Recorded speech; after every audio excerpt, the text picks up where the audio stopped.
সুপ্রিয় শিক্ষার্থীবৃন্দ, সবাইকে স্বাগতম জানাচ্ছি। তো আমি আবার আজকে তোমাদের সামনে উপস্থিত হলাম যে আজকে যে তোমাদের পদার্থবিজ্ঞান পরীক্ষা হলো, সেই পদার্থবিজ্ঞান পরীক্ষা রাজশাহী বোর্ডের অর্থাৎ এই 5 নম্বর যে সৃজনশীল প্রশ্নটা এসেছিল সেটা হচ্ছে পঞ্চম অধ্যায় এবং প্রথম অধ্যায় মিলে যে প্রশ্নটা, সেই প্রশ্ন সমাধান করার চেষ্টা করব। তো এই প্রশ্নটা দেখো, তোমরা এখন যে স্ক্রিনে সৃজনশীলটা দেখতে পাচ্ছ, সেই সৃজনশীলটা এখানে কিন্তু এখন গ নাম্বার প্রশ্ন এখানে দেওয়া হয়েছে। দেখো যে দৃশ্যকল্প 1-এর এ বস্তুটি কত ত্বরণে নিচে পড়বে।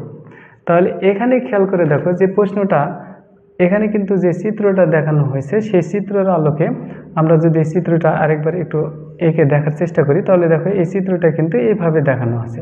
দেখো, খেয়াল করে দেখো যে এই বস্তুটা যদি এই অবস্থায় যদি একটা কপি কলের উপর দিয়ে কোনো বস্তু চলাচল করে, তাহলে কিন্তু এই বস্তুর ভর কম থাকার কারণে এর নিচের দিকে ওজন ক্রিয়া করবে কম, অর্থাৎ ডাব্লু সমান mg যে ওজন কাজ করবে সেটাতে কিন্তু 4 কেজি ওজন কাজ করছে, 4 কেজি আর ভর কাজ করছে, আর তার সাথে 9.8 গুণ করে দিলে আমরা যে ওজন কাজ করবে সেটা নিচের দিকে, এটারও নিচের দিকে সেই পরিমাণ 6 গুণিতক, অর্থাৎ এখানে ডাব্লু বি যদি লিখে দিই আমরা আর এটাকে যদি ডাব্লু এ লিখি, তাহলে সেটার ক্ষেত্রে কিন্তু হবে এম এ জি, আর এটার ক্ষেত্রে হবে এম বি তারপরে জি, অর্থাৎ এম এর মান হবে 6 আর এম বি এর মান হবে 4। কিন্তু এটার নিচের দিকে পড়বে, যেহেতু এটা বেশি ভর বেশি থাকার কারণে এই বস্তুটা কিন্তু নিচের দিকে যাবে।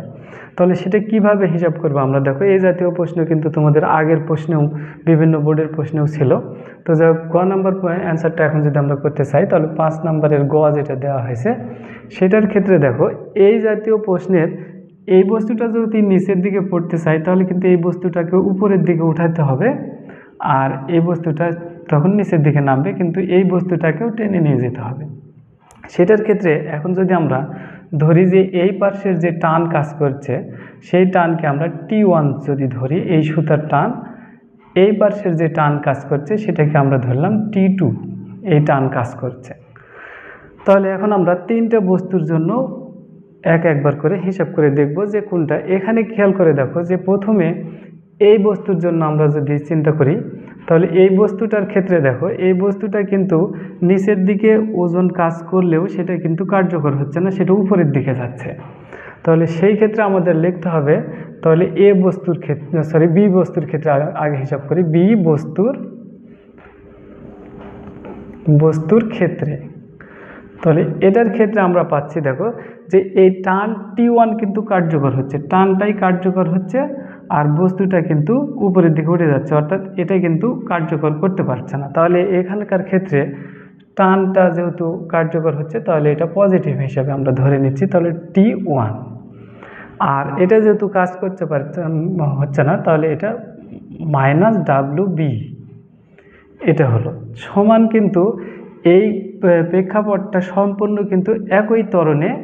এখন এটা উপরের দিকে উঠলেও এটা নিচের দিকে নামলেও আমরা ধরে নিচ্ছি যে এটা এ ত্বরণে নিচের দিকে নেমে যাচ্ছে, এটাকে টেনে নিয়ে এই বস্তুটা এই দুটো বস্তুকে টেনে নিয়ে নিচের দিকে নেমে যাচ্ছে।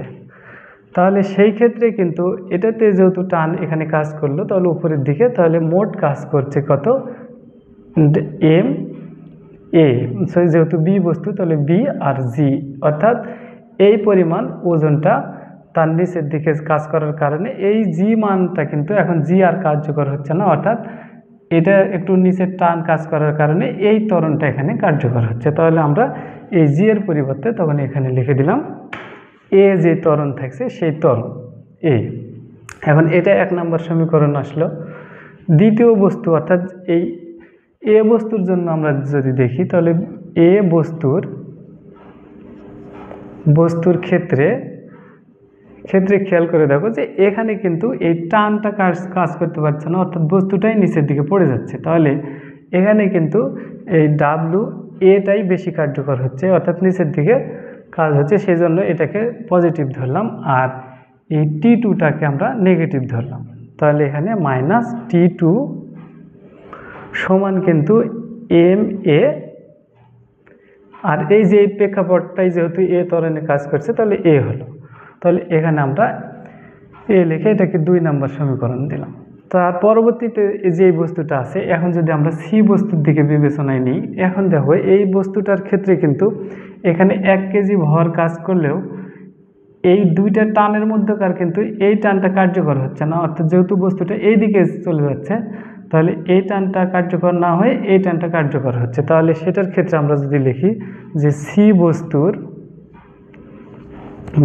ক্ষেত্রে এখানে পাচ্ছি, দেখো এখানে কিন্তু যেহেতু এটা কার্যকর হচ্ছে তাহলে T2 আগে লিখে দিলাম আমরা, T2 মাইনাস, এটা পজিটিভ থাকলো আর T1 হচ্ছে নেগেটিভ। আর প্রেক্ষাপটটাই যেহেতু এইদিকে একই ত্বরণে কার্যকর থাকছে তাহলে এই বস্তুটার ভরকে আমরা m ধরে নিচ্ছি, m আর a। তাহলে এটা 3 নম্বর সমীকরণ আসলো। তাহলে 3 নম্বর সমীকরণ আসলে এখন 1, 2 ও 3 যদি আমরা যোগ করি তাহলে দেখো 1 যোগ 2 যোগ 3 হতে পায়। এটা যদি আমরা লিখে দিই তাহলে সেই ক্ষেত্রে আমাদের কি হিসাব আসতেছে, দেখো এখানকার ক্ষেত্রে এটা টোটালি আমরা প্রথমে 2 নম্বর সমীকরণটা আগে লিখবো, বা যে কোনোটা লিখলেই হবে, যে এটা আগে লিখতেছি। তাহলে WA minus T2 plus T1 minus WB, তারপরে এটা লিখবো, তারপরে প্লাস T2, সরি এটাতে একটু ইয়ে হয়েছে, এটা যেহেতু এটা কার্যকর হচ্ছে এটা T1 হবে, তাহলে এখানে T1, তাহলে T2 মাইনাস T1, আর ডান পাশে থাকতেছে দেখো MA, যেহেতু এটা আগে লিখেছি তাহলে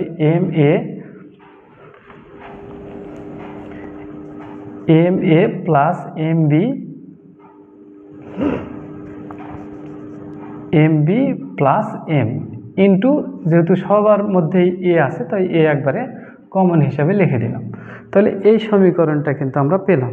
এই সমীকরণটার দিকে আমরা খেয়াল করলে দেখো এখানে কিন্তু T2 আর T2 কেটে যাচ্ছে, T1 আর T1 কেটে গেল, তাহলে এখানে থাকলো WA মাইনাস WB সমান এই পাশে MA plus MB plus M into A। তাহলে এই সমীকরণটা যদি আমরা উপরে লিখি এখন, তাহলে দেখো এখানে হবে WA মাইনাস WB সমান MA plus MB plus M into A। এই এটাই কিন্তু এই বস্তু, যে তিনটা বস্তু একসাথে থাকার কারণে যে ত্বরণে পড়ে যাচ্ছে সেই ত্বরণের মান। তাহলে এখানে A সমান আসবে আমাদের WA minus WB divided MA plus MB plus M। তাহলে এখন যদি আমরা এখানে W সমান, যেহেতু এখন মান বসিয়ে দিলে এখানে A সমান, দেখো W সমান যদি আমরা এইভাবে লিখে দিই যে MAG মাইনাস MB তার সাথে আবার G আর MA plus MB plus M। তাহলে এখানে দেখো পরবর্তীতে যদি উপরের অংশ থেকে আমরা G কমন নিয়ে নিই, বা A সমান হবে MA minus MB into G divided MA plus MB plus M। এখন আমরা সরাসরি মান বসিয়ে দিলে আমরা এই যে ত্বরণের মানটা আমরা দেখো পেয়ে যাব। তাহলে সেটার ক্ষেত্রে কি হবে, বা A সমান MA এর মান কিন্তু দেওয়া হয়েছে 6 কেজি, তাহলে এখানে 6 বিয়োগ এটার মান দেওয়া হয়েছে 4 কেজি, তাহলে 4 কেজি তার সাথে 9.8 গুণ করে দিলাম। আর এখানে পাচ্ছি M এর মান যেহেতু 6 যোগ MB এর মান 4 আর M এর মান হচ্ছে 1 কেজি ভরের বস্তু ছিল। তাহলে অতএব A সমান আমরা পাচ্ছি 6 থেকে যখন 4 বাদ দিচ্ছি 2 গুণ 9.8 আর নিচে পাচ্ছি 6 আর একে 6 4 10 আর একে 11। তাহলে অতএব A এর মান দেখো আমাদের চলে আসবে এখন, সেটা হচ্ছে 19.6 ভাগ 11। তাহলে এখানে 19.6কে যদি আমরা 11 দ্বারা ভাগ করি তাহলে আসবে 19.6 ভাগ 11।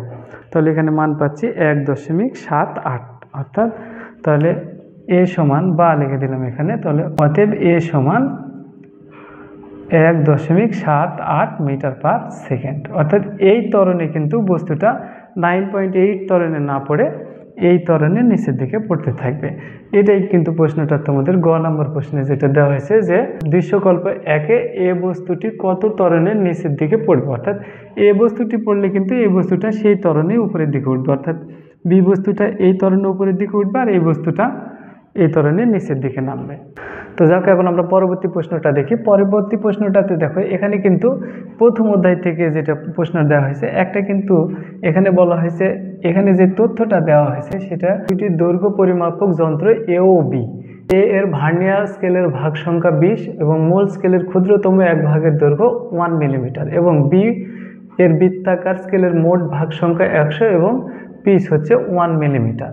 তাহলে সেই ক্ষেত্রে এখানকার ক্ষেত্রে প্রমাণ করে দেখাতে হবে যে দৃশ্যপট 2-এর এ ও বি যন্ত্রের কোনটি অধিকতর সূক্ষ্ম দৈর্ঘ্য পরিমাপের ক্ষেত্রে সহায়ক হবে সেটা নির্ণয় করতে হবে। তো 5-এর ক্ষেত্রে, 5-এর এখন যদি আমরা ঘ নাম্বার দিয়ে এইভাবে হিসাব করি, দেখো এখানে আসলে কোন যন্ত্রটা বেশি সূক্ষ্ম হয় বা কোন যন্ত্র দিয়ে বেশি পরিমাপ করা গ্রহণযোগ্যতা পায় সেটা নির্ভর করবে যার ভার্নিয়ার ধ্রুবক বা লঘিষ্ঠ গুণকের মান কম, সেটাই কিন্তু সেই পর্যন্ত পরিমাপ করা যায়, সূক্ষ্ম পরিমাপ করা যায়। তাহলে আমরা এখানকার দেখব যে প্রথম ক্ষেত্রে, তাহলে এখানে কিন্তু প্রথম ক্ষেত্রে বা এর ক্ষেত্রে এরকম বলা যেতে পারে।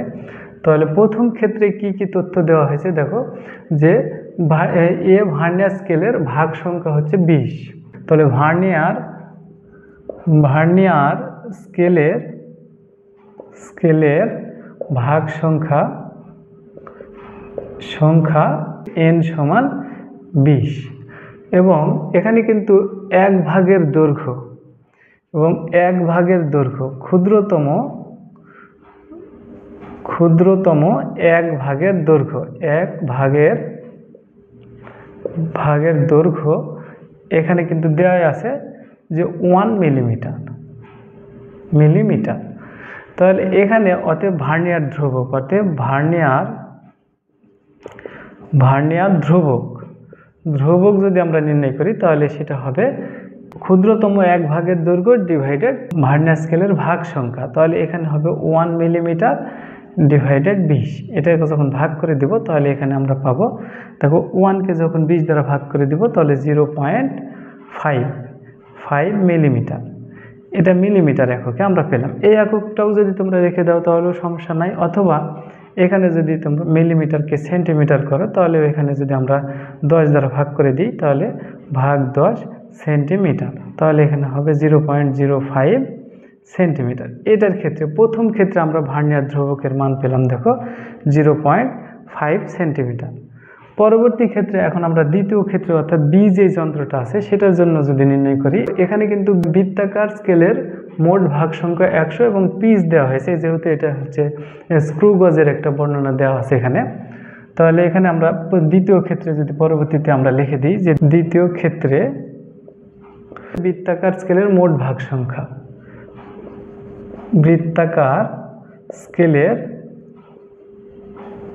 মোট ভাগ সংখ্যা এখানে কিন্তু দেওয়া হয়েছে 100 ভাগ 100। তারপরে পিচের মান দেওয়া হয়েছে, পিচ সমান দেওয়া আছে কত 1 মিলিমিটার। তাহলে এখানকার ক্ষেত্রেও এখানে বৃত্তাকার স্কেল অর্থাৎ স্ক্রু গজের ক্ষেত্রে আমরা লঘিষ্ঠ গুণক যেহেতু বলে থাকি, তাহলে লঘিষ্ঠ গুণক বা গুণন সমান হবে 1 মিলিমিটার ডিভাইডেড 100। তাহলে এখানে খেয়াল করে দেখো যে এটাতে মান পাচ্ছি কিন্তু আমরা, তাহলে এই জায়গাতে মান পাবো 0.01 মিলিমিটার। এটাকে আবার যদি আমরা সেন্টিমিটারে নিয়ে যাই তাহলে 0.001 সেন্টিমিটার। এই দুটো মানের ক্ষেত্রে যদি আমরা দেখি তাহলে এখানকার লঘিষ্ঠ গুণনের মান কিন্তু 0.001 সেন্টিমিটার আর এটা হচ্ছে 0.05 সেন্টিমিটার, অর্থাৎ এই মানের চাইতে এই মানটা কিন্তু বড় হচ্ছে, অর্থাৎ 0.05 ইজ গ্রেটার দেন 0.001। তাহলে এই ক্ষেত্রে আমরা দেখতে পাচ্ছি যে এই এটা কিন্তু দ্বিতীয় ক্ষেত্রে, অর্থাৎ দ্বিতীয় ক্ষেত্রে বি যন্ত্রটা যেটা, সেটার ক্ষেত্রে কিন্তু খুব সূক্ষ্ম অর্থাৎ ছোট পরিমাপ করতে পারলাম আমরা। সেই ক্ষেত্রে আমরা বুঝে নিতে পারলাম যে এ বস্তু যন্ত্র অপেক্ষা বি যন্ত্রটা বেশি কার্যকর, অর্থাৎ এখানে বলা হয়েছে যে এ ও বি যন্ত্রের কোনটি অধিকতর সূক্ষ্ম দৈর্ঘ্য পরিমাপের সহায়ক। তাহলে এখানে আমরা বলতে পারি বি যন্ত্রটা অধিক সূক্ষ্ম পরিমাপের সহায়ক।